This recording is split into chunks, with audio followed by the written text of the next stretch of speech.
This is the YOB ConvoCast, one-on-one conversations with your other brother's authors, community members, supporters, and friends.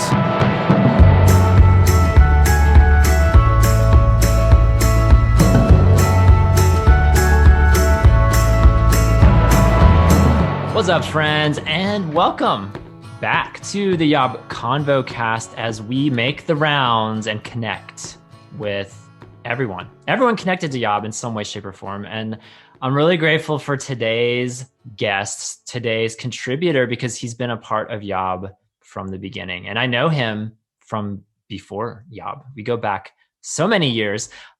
He is the resident oldest author, holding that title down from the beginning. It is our other brother, Marshall. What's up, Marshall? Hey, Tom. It's good to talk to you. Thanks for having me. I always appreciate whatever opportunity to talk here. Yeah, it has been so long, Marshall. I was going back through the archive of my mind, and the last ConvoCast I think we did a couple ConvoCasts last year, right? Yes, it was during early 2020, or at least it was after March 2020, somewhere spring, summer last year. Yeah, I seem to recall that we talked about Seattle. I'm just like right in my head, I'm remembering what we talked about. We went to Seattle together, not together, but on separate journeys. We talked about the city of Seattle, and then and we talked about acquiring furniture as adults. That is what stands out to me from our previous YOBcast conversations, which listeners can go back to and dive into at any moment. Yeah, it's funny. I was just talking to you, Tom, before the actual recording, and we were talking about what we were going to talk about, and I said that what I had in mind was only a very heavy subject, nothing too lighthearted, and then I just realized that I can't even think of anything lighthearted to start with. So, I mean, sure, we can talk about the here's something more serious, Marshall, because I know we're kind of wired the same way. We love having deep conversation. Yes. Like, why do we need to talk about the weather or the latest sports team thing or whatever? Right. Like, why waste our time on that? But something lighthearted that I did want to talk to you about, because the times that I visited you, you've taken me to this, I forget what it's called. I remember it's got like a 1920s diner feel to it, where you live there in Maryland. And I just remember having Gourmet Pop Tarts with you.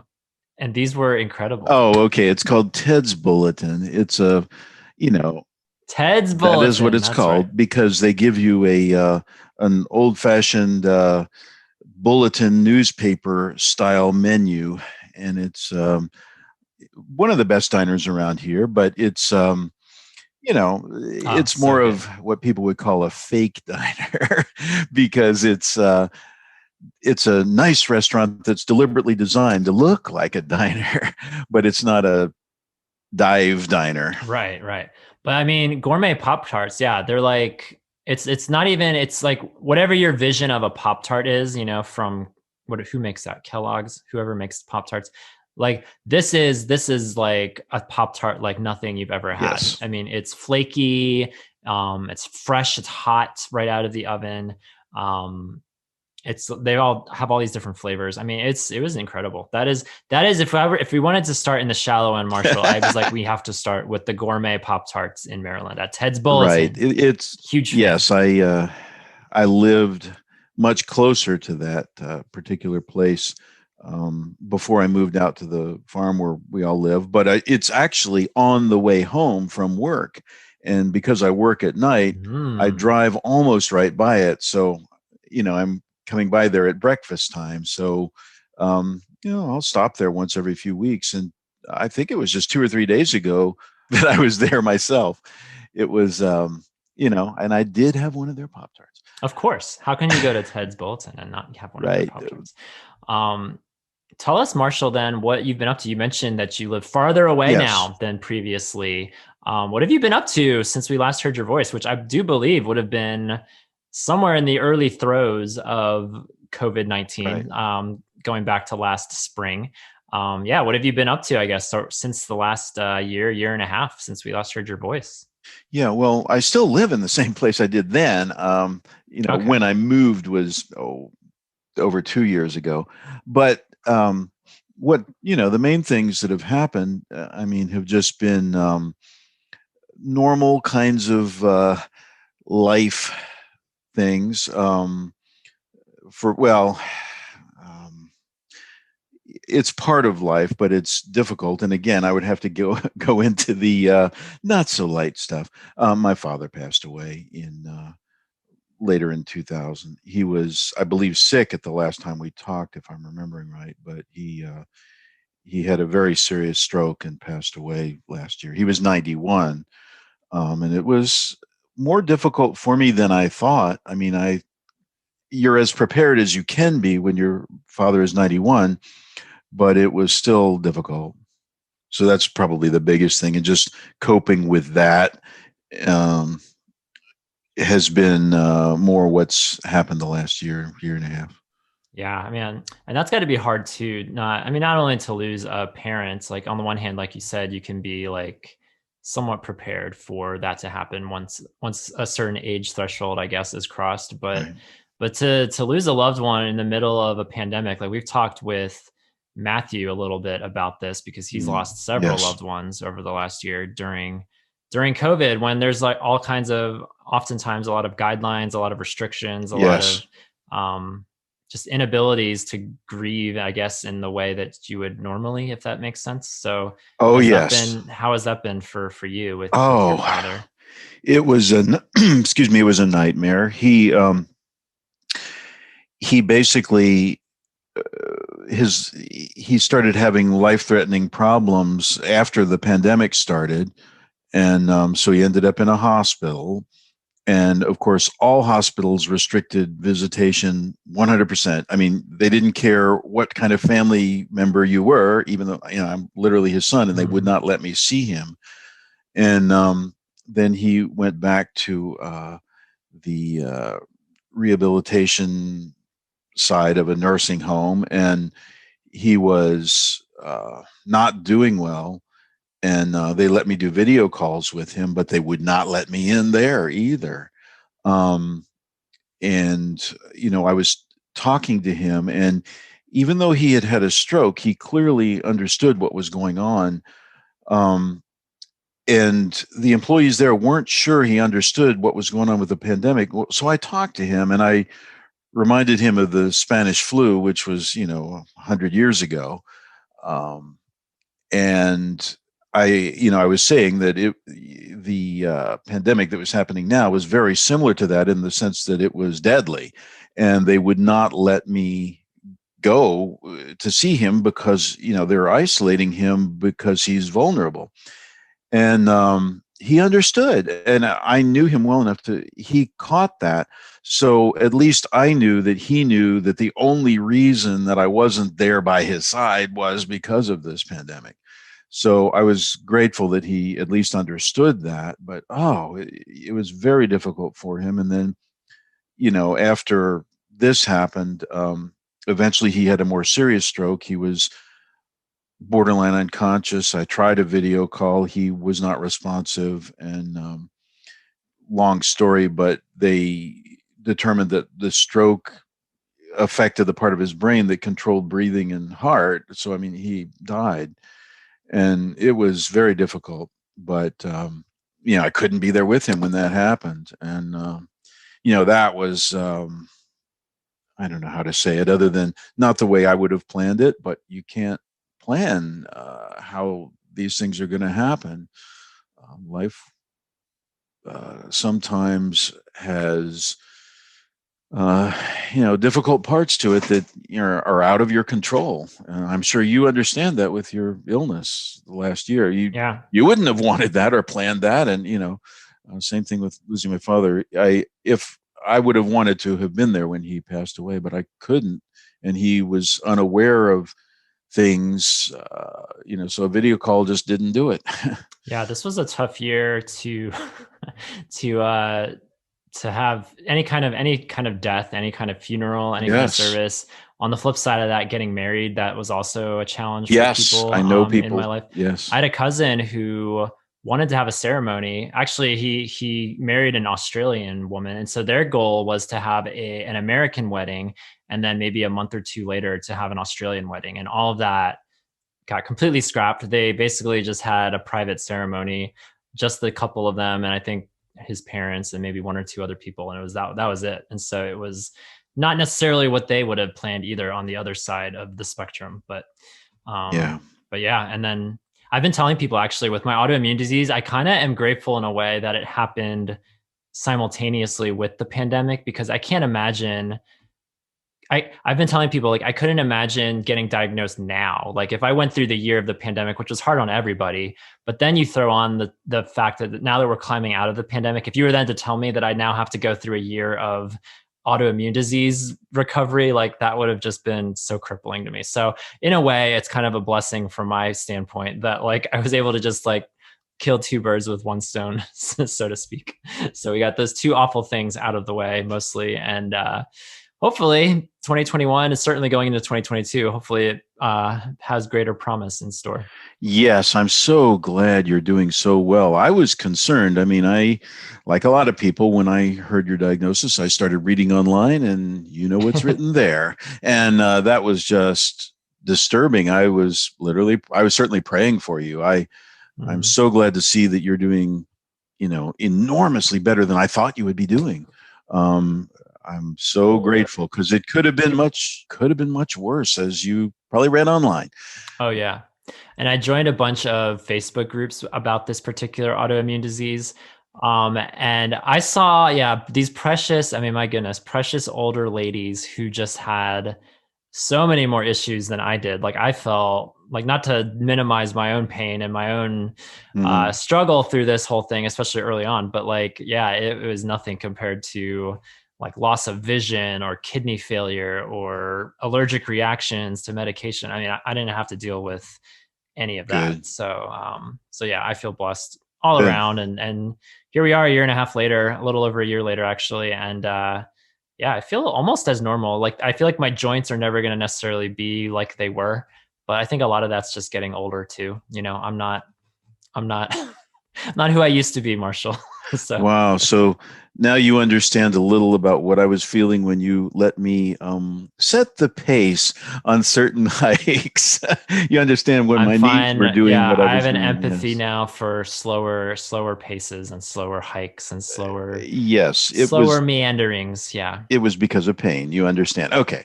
But anyway, life is like that as you get older. But something tells me that what you're experiencing with your joints is not because of age. It is because of the condition that you have, which gives you hope that it'll improve as your condition improves. So, but just realize that's what people who get older sometimes experience, like, I feel like I've experienced 15, 20 years of life in the last year. Like, I don't know. Hopefully my body starts to backtrack a little bit. Yes.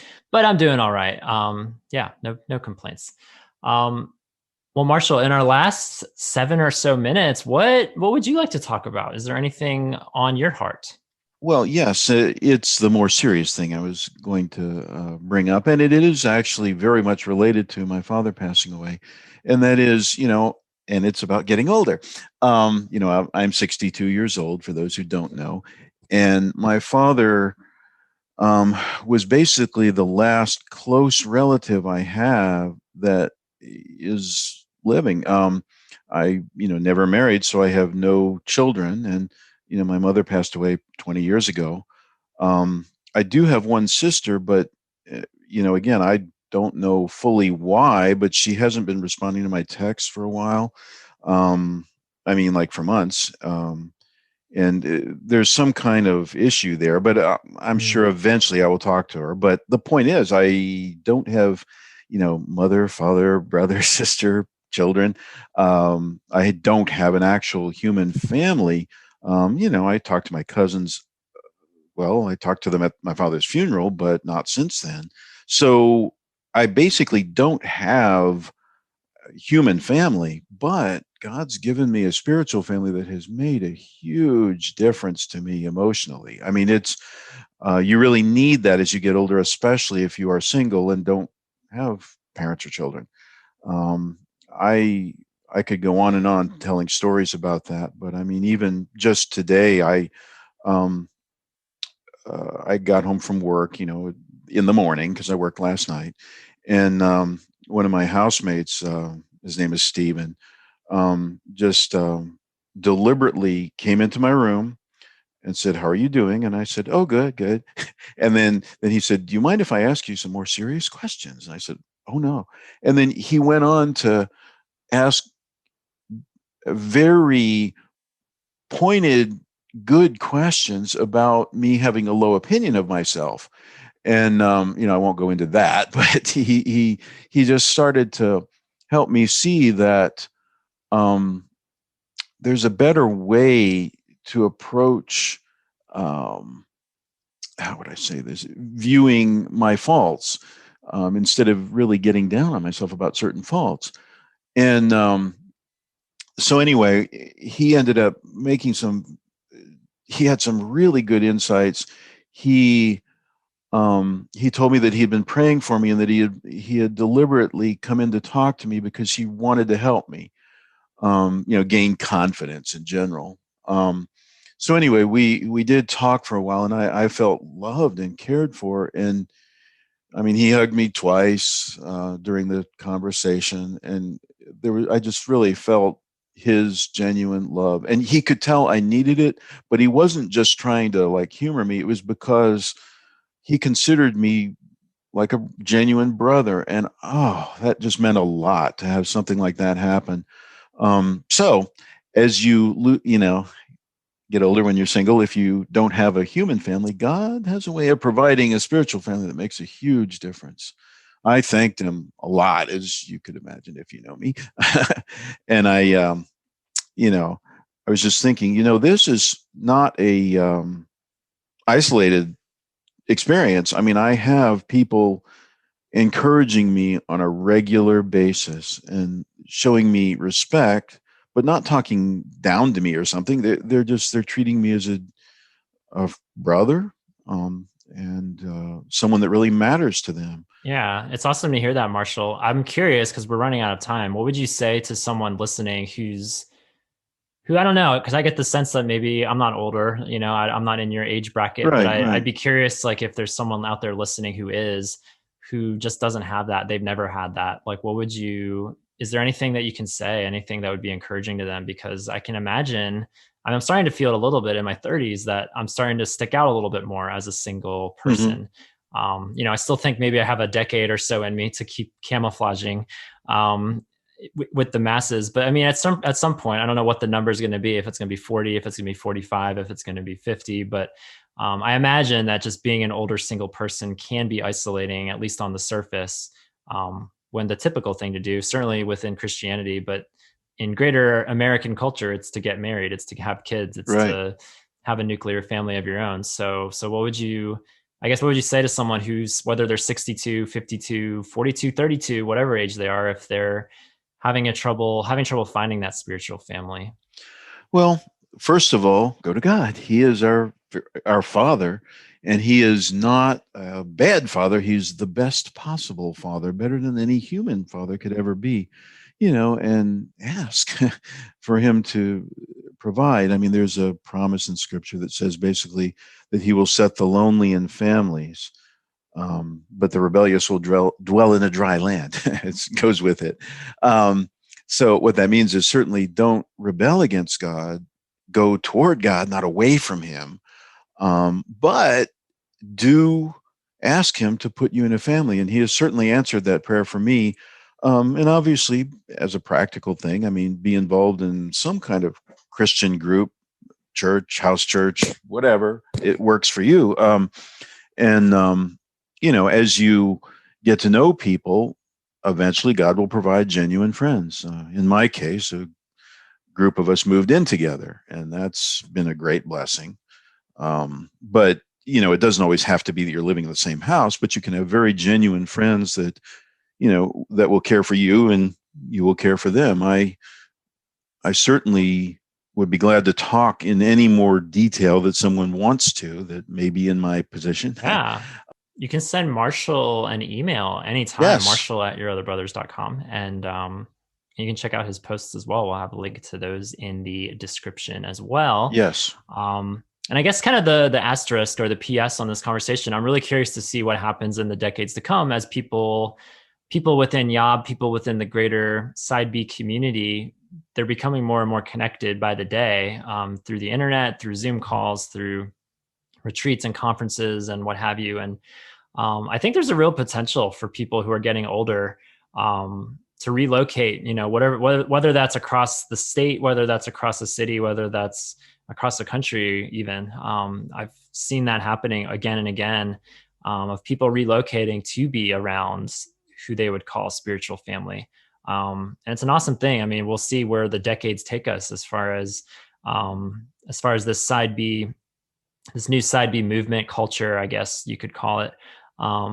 People who, don't want to be alone. People who either don't have a physical family or have separation with them for various reasons. Like, it's awesome to see, I guess, a new evolution of what it means to be the church. And hopefully there's greater potential than ever for someone, if you really want to be around family, if you value relationships, if you value community more than a job, even more than your dream job or whatever job, whatever industry you've been in for however many years. Like, I know for myself, that's always been the driving force for me. Pretty much everywhere I've ever moved, it's been for the people, not necessarily for a career. Now I'm not like leading the typical career path of the typical American, but I will say I don't regret any of the moves I've ever made, because it's been awesome to just be able to move with people in mind versus a career versus money versus whatever the other factors are. But that's just been my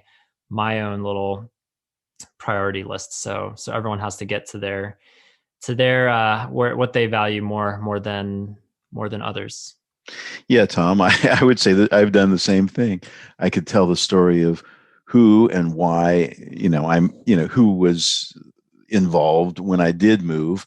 But yeah, I often, virtually always when I moved, it was because there was someone, with one or two exceptions, but like Seattle was one exception. But anyway, the point is that it really pays to move to where you have friendships and where you'll have the community you need. Yes. Absolutely. Yeah, it was fun to hear from you again, Marshall. It's been too long. Hopefully we can hear from you again soon. We're running to the end of this season of the ConvoCast. I believe we have one more episode coming before we take a little break for a little retreat, which I think, Marshall, you're coming to that, right? Oh, yes, I will definitely be there. That's my plan. Yeah, we're going to have an awesome time together. Us and 40 of our dearest friends from all over the country. We're looking forward to that coming very soon. But y'all, until we cast our next convo, thanks for staying with us. We'll be back soon. See y'all.